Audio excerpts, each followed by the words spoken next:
मुख्यमंत्री नायब सिंह सैनी ने रोहतक में महिला आरक्षण को लेकर विपक्ष पर तीखा जुबानी वार किया। उन्होंने कहा कि संसद में 16 और 17 अप्रैल को जो घटनाएं हुई उससे उनका मन बहुत दुखी है।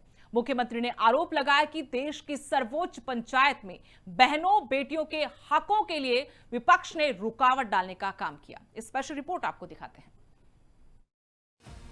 नारी शक्ति वंदन अधिनियम विधेयक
रामायण से उदाहरण दिए।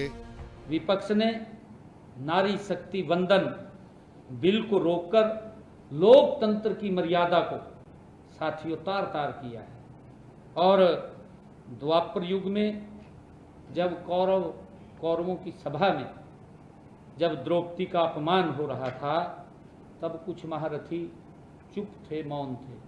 वो देखा है, पूरा देश देख रहा है। और उस सभा के अंदर कांग्रेस के गठबंधन के लोग थे, उसी प्रकार के थे, उसी प्रकार के लोग थे, उसी प्रकार के लोग थे जो बैठे देख रहे थे, ताड़ियां पीट रहे थे। ये हमने बड़ा अच्छा काम कर दिया, ताड़ियां पीट रहे थे। सीएम सैनी के मुताबिक कांग्रेस और उसके सहयोगियों ने एक बार फिर महिलाओं के अधिकारों के रास्ते में रोड़े अटकाने का काम किया। सीएम सैनी ने पूछा कि विपक्ष ने महिलाओं को अपमानित क्यों किया। जब वो चला रही हैं, काम कर रही हैं, तो विपक्ष को घबराने की आवश्यकता नहीं है। क्यों घबरा रहा है विपक्ष? क्यों इस प्रकार का अन्याय किया है? किस प्रकार से उन्होंने महिलाओं को अपमानित किया है? साथियों, सच्चाई यह है कि विपक्ष को इस बात का डर है कि महिलाओं के सशक्त होने से उनकी झूठ पर टिकी वो राजनीतिक जो जमीन है वो खत्म हो जाएगी, खिसक जाएगी।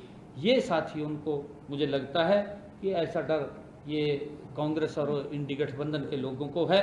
और विपक्ष ने केवल एक विधेयक को नहीं गिराया है, बल्कि करोड़ों माताओं और बहनों बेटियों के सपनों को उन्होंने कुचलने का काम ये कांग्रेस पार्टी ने किया है।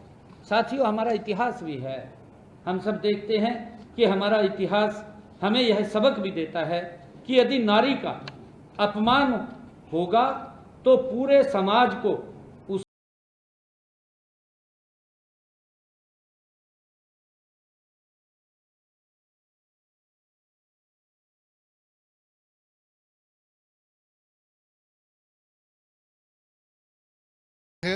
परिसीमन विधेयक और केंद्र शासित प्रदेश कानून संशोधन विधेयक। उन्होंने कहा कि इन विधेयकों का उद्देश्य देश की लोकतांत्रिक व्यवस्था को और मजबूत करना था। इंडी गठबंधन ने बिल नहीं, नारियों का अपमान किया। परंतु किस प्रकार से कांग्रेस ने और उनके इंडी गठबंधन के नेताओं ने किस प्रकार से उस बिल का विरोध किया। ये विरोध बिल का नहीं हुआ, ये नारी जगत के अंदर नारी के सम्मान को ठेस पहुंचाने का काम कांग्रेस पार्टी और उसके जो सहयोगी दल हैं उन्होंने किया है, जिसको देश की नारी कभी माफ नहीं करेगी। आदरणीय प्रधानमंत्री जी ने कहा भी है कि अगर कोई महिला का अपमान करता है उसको जिंदगी भर याद रखती है। आने वाले समय के अंदर इनको उस बात का देश की नारी एहसास कराएगी। जनगणना शर्त हटाने का फैसला क्यों जरूरी? सीएम सैनी ने साफ किया कि नारी शक्ति वंदन अधिनियम के तहत महिला आरक्षण को पहले जनगणना और परिसीमन से जोड़ा गया, लेकिन यदि इन प्रक्रियाओं का इंतजार किया जाता तो महिलाओं को 2029 के आम चुनाव तक भी 33% आरक्षण का लाभ नहीं मिल पाता। उन्होंने कहा कि इसी कारण केंद्र सरकार ने दूरदर्शिता दिखाते हुए इस शर्त को हटाने का निर्णय लिया ताकि महिलाओं को समय पर अधिकार मिल सके। जब उस जनगणना अभी स्टार्ट हुई है, मैंने 16 तारीख को उसका शुभारंभ किया चंडीगढ़ से जनगणना का, और उसके बाद जनगणना के बाद तब परिसीमन होना था, और परिसीमन के बाद ये परिसीमन के साथ साथ ही महिलाओं को वो सशक्त अधिकार देने थे। साथियों, केंद्र सरकार जानती थी कि यदि जनगणना और लंबी परिसीमन प्रक्रिया का इंतजार करती तो हमारी बहनों को 2029 में, जो ये आम चुनाव 2029 के हैं, इसमें जो महिला आरक्षण का 33% का लाभ था वो नहीं मिलता।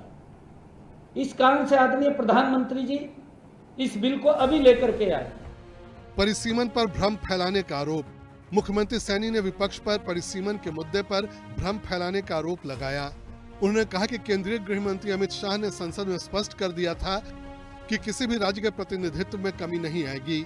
सीएम सैनी ने उदाहरण देते हुए कहा कि 1971 में जब देश की आबादी 54 करोड़ थी तब लोकसभा की सीटें 550 तय की गईं, जबकि आज आबादी 140 करोड़ हो चुकी है।